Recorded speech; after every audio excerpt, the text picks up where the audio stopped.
ലെബി സജീന്ദ്രൻ, ഇന്ന് രാവിലെ മുതൽ നമ്മുടെ കൊച്ചി ടീം സിദ്ദിഖ് എവിടെയാണ് എന്ന് തെരഞ്ഞുകൊണ്ടേയിരിക്കുകയാണ്. നെടുമ്പാശ്ശേരി, അതായത് വിമാനത്താവളത്തിലേക്ക് പോകാൻ, ഒന്നുകിൽ വിദേശത്തേക്ക് കടക്കാൻ, അങ്ങനെയൊക്കെയുള്ള നീക്കങ്ങൾ നടത്തുന്നുണ്ടോ എന്ന സൂചനകളൊക്കെ വരുന്നുണ്ടായിരുന്നു. നമ്മൾ ഇന്ന് എല്ലായിടങ്ങളിലും ഏറെക്കുറെ സിദ്ദിഖ് ഉണ്ടാകാൻ സാധ്യതയുള്ള എല്ലായിടങ്ങളിലും നടന്ന തെരച്ചിലിനെ കുറിച്ചൊക്കെയുള്ള വിവരങ്ങൾ നൽകിക്കൊണ്ടിരിക്കുകയാണ്. ലെബി, സിദ്ദിഖ് ഏറ്റവും കൂടുതൽ താമസിക്കാറുള്ള വീട്ടിലേക്ക് നമ്മൾ എത്തുമ്പോൾ അവിടെ നിന്ന് നമുക്ക് ബോധ്യപ്പെടുന്നത് എന്താണ്?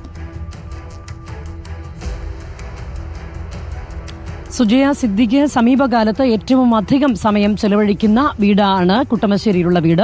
ഇവിടെ നമ്മൾ എത്തുമ്പോൾ മനസ്സിലാകുന്നത് ഇവിടെ സിദ്ദിഖ് ഉണ്ടോ എന്നുള്ള കാര്യത്തിൽ ഉറപ്പില്ല. എങ്കിലും എനിക്ക് ബോധ്യപ്പെടുന്ന കാര്യം, ഈ പരിസരത്തൊന്നും പോലീസിന്റെ ഭാഗത്ത് അല്ലെങ്കിൽ SITയുടെ നേതൃത്വത്തിലുള്ള ഒരു അന്വേഷണമൊന്നും നടന്നിട്ടില്ല. ഇവിടെ സിദ്ദിഖ് ഉണ്ടോ ഇല്ലയോ എന്നത് സംബന്ധിച്ച് ഇന്ന് രാവിലെ മുതൽ ഇവിടെ മാധ്യമപ്രവർത്തകർക്ക്, അതായത് ജാമ്യം നിഷേധിച്ചു എന്ന് പറഞ്ഞ സമയം മുതൽ ഇവിടെ മാധ്യമപ്രവർത്തകരുണ്ട്. ഇങ്ങോട്ട് വന്ന് ഈ ഗേറ്റ് പൂട്ടിക്കിടക്കുകയാണ്. പക്ഷേ വീടിനകത്ത് ആരൊക്കെയോ ഉണ്ട് എന്ന് കരുതേണ്ടിയിരിക്കുന്നു. കാരണം വളർത്തു മൃഗങ്ങളും വളർത്തു പക്ഷികളൊക്കെ നിരവധിയുള്ള ഒരു വീടാണ്. അതിനെയൊക്കെ കൃത്യമായി പരിപാലിക്കുന്നുണ്ട് രാവിലെ മുതൽ. അതുകൊണ്ട് തന്നെ വീട് ഇത്തരത്തിൽ പൂട്ടിയിട്ടിരിക്കുകയാണ്, താഴിട്ട് പൂട്ടിയിട്ടിരിക്കുകയാണ് എങ്കിൽ പോലും അകത്ത് ആരെങ്കിലും, അത് കെയർ ടേക്കർ ആകാം, മറ്റുള്ളവരാകാം, ആരാണെങ്കിലും അകത്ത് ആളുണ്ട്. എന്നാൽ ഇവിടെ അകത്ത് ആരാണ് ഉള്ളത് എന്ന് സംബന്ധിച്ച് ഒരു പരിശോധനയൊന്നും അന്വേഷണ ഉദ്യോഗസ്ഥരുടെ ഭാഗത്ത് നിന്ന് രാവിലെ മുതൽ നടന്നിട്ടില്ല എന്നുള്ള കാര്യം വ്യക്തമാണ്. കാര്യം ആ സമയം മുതൽ ഇവിടെ മാധ്യമപ്രവർത്തകരൊക്കെ ഉണ്ട്. സ്പെഷ്യൽ ബ്രാഞ്ചിന്റെ ഏതോ ഉദ്യോഗസ്ഥർ ഈ സമീപ പ്രദേശത്ത് വന്നു എന്നതല്ലാതെ, അതിന്റെ ഒരു സൂചന അയൽക്കാരാണ് പറയുന്നത്, അതല്ലാതെ മറ്റാരും ഇവിടെ വന്ന് സിദ്ദിഖ് ഇതിനകത്തുണ്ടോ എന്നുള്ളൊരു പരിശോധന നടത്തിയിട്ടില്ല. ഏതായാലും നമ്മൾ കരുതുന്നത് ഒരുപക്ഷെ സിദ്ദിഖ് പടമുകളിലെ വീട്ടിലും ഇല്ല. രാവിലെ മുതൽ തന്നെ നമ്മളുടെ സംഘം അവിടെയുണ്ട്, അവിടെയും ഇല്ല.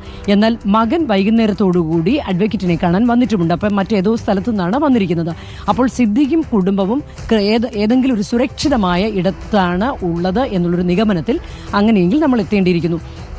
അതിനു മുൻപാണ് ജാമ്യം നിഷേധിച്ചതിനെ തുടർന്ന് സിദ്ദിഖ് ഡൽഹിയിലേക്ക് സുപ്രീം കോടതിയെ സമീപിക്കുന്നതിനായി മൂവ് ചെയ്യാനുള്ള സാധ്യതയുണ്ട് എന്നുള്ളൊരു വാർത്ത വരുന്നത്. അതേ തുടർന്ന് അദ്ദേഹം തൊട്ടടുത്തുള്ള ഒരു ഹോട്ടലിൽ എത്തിച്ചേർന്നേക്കാനുള്ള സാധ്യതയും ചില അന്വേഷണ ഉദ്യോഗസ്ഥരുടെ ഭാഗത്തു നിന്നൊക്കെ ലഭിച്ചു. അതേ തുടർന്ന് അവിടെയൊക്കെ നമ്മൾ പോയെങ്കിലും അവിടെ ഒന്നും സിദ്ദിഖ് ഉണ്ടായിരുന്നില്ല. എയർപോർട്ട് കേന്ദ്രീകരിച്ചും നമ്മൾ പരിശോധിച്ചു. എയർപോർട്ടിലും എത്തിയതായി സൂചനയൊന്നുമില്ല. എങ്കിലും പുലർച്ചെ ഉള്ള ഏതാണ്ട് 13ഓളം ഫ്ലൈറ്റുകളുണ്ട് പുലർച്ചെ. ആ സമയത്ത് രാവിലെ 5:40 മുതലുണ്ട്. ആ സമയത്ത് ഏതെങ്കിലും ഒരു ഫ്ലൈറ്റിൽ ഡൽഹിയിലേക്ക് പോയിട്ടുണ്ടോ എന്നൊന്നും നമുക്ക് ഉറപ്പിച്ച് പറയാൻ ഈ ഘട്ടത്തിൽ കഴിയില്ല. എങ്കിൽ പോലും ഇപ്പോൾ നമുക്ക് നൽകാൻ കഴിയുന്ന വിവരം, കൊച്ചിയിൽ അദ്ദേഹം ഉണ്ടെങ്കിൽ പോലും ഈ പടമുകളിൽ അദ്ദേഹത്തിന്റെ മകൻ താമസിക്കുന്നിടത്തോ, ഇപ്പൊ കുറച്ച് നാളുകളായി മകനാണ് കൂടുതലായി അവിടെ താമസിക്കുന്നത്. സിദ്ദിഖ് കുട്ടമശ്ശേരിയുള്ള ഈ വീട്ടിലാണ് കൂടുതൽ സമയം ചെലവഴിക്കുന്നത്. അങ്ങനെയെങ്കിൽ ഈ രണ്ട് വീടുകളിലും അദ്ദേഹം ഉണ്ടാകില്ല എന്ന് വേണം കരുതാൻ.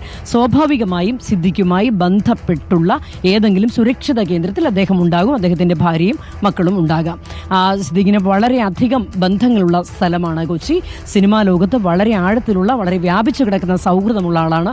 ഏതെങ്കിലും ഒരു സുഹൃത്തിന്റെ വീട്ടിൽ സുരക്ഷിതമായി ഇരിപ്പുണ്ടാവാം, അല്ലെങ്കിൽ ഏതെങ്കിലും കുടുംബവുമായി ബന്ധപ്പെട്ട ഏതെങ്കിലും കേന്ദ്രത്തിൽ ഉണ്ടാവാം. ഏതായാലും സിദ്ദിഖ് എവിടെയാണ് എന്നുള്ള കാര്യത്തിൽ ഈ സമയം വരെ, ജാമ്യം നിഷേധിച്ചത് മുതൽ നമ്മളെല്ലാം സാധ്യതയുള്ള എല്ലാ ഭാഗങ്ങളിലും അന്വേഷിക്കുന്നുണ്ട്. ഒരിടത്തും സിദ്ദിഖിനെ കണ്ടെത്താനായിട്ടില്ല. അതുകൊണ്ട് തന്നെ സിദ്ദിഖുമായി വളരെ അടുപ്പമുള്ളവർ പോലും രാവിലെ മുതൽ അദ്ദേഹത്തെ വിളിക്കുന്നുണ്ട്.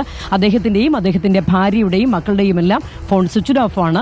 അതുകൊണ്ട് തന്നെ അദ്ദേഹം എവിടെയാണ് എന്നുള്ള കാര്യം വളരെ അടുപ്പമുള്ളവർക്ക് മാത്രമേ അറിയാൻ സാധിച്ചിട്ടുള്ളൂ എന്നുള്ള കാര്യം വ്യക്തമാണ്. അതുകൊണ്ടാണ് പുറത്തേക്ക് വാർത്തകളൊന്നും വരാത്തത്. സിദ്ദിഖ് എവിടെയാണ് എന്നുള്ള കാര്യത്തെക്കുറിച്ച് കൃത്യമായ ഒരു ധാരണ അതുകൊണ്ട് തന്നെ ആർക്കും ലഭിച്ചിട്ടുമില്ല. ഏതായാലും ഇങ്ങോട്ടെത്തി അന്വേഷണ സംഘം പരിശോധനയൊന്നും നടത്തിയിട്ടില്ല. സുജയ.